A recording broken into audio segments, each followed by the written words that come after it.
stepping up security at River Park in Red Bluff. City leaders are looking into the best ways to make this area safer. And Action News Now reporter Taylor Helms joins us there live. So Taylor, what are some of those options?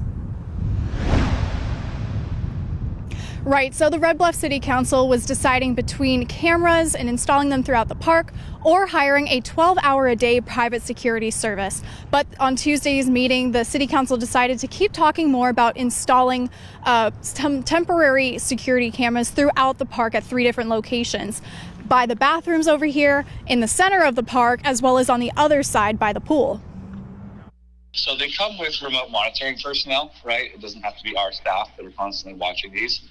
It's contracted out to a company that when they see something alarming or illegal, they let PD know.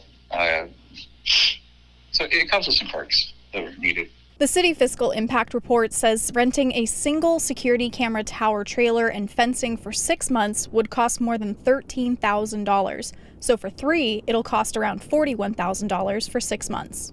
I talked to some people who were visiting River Park today, as well as some who live right next to it. And they say overall, they just don't feel safe walking around with the amount of homeless that are here. Stacy Cottle lives right across the street from River Park and says she doesn't walk around there anymore because she doesn't feel safe.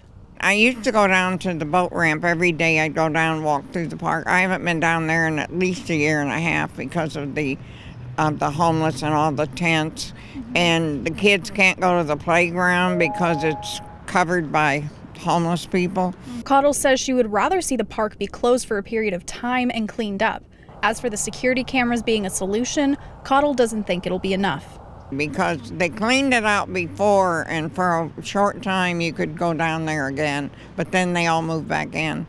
And they want to put in police patrol or cameras or whatever, and I think it's a waste of money because by the time you got any response from police, they'd be long gone.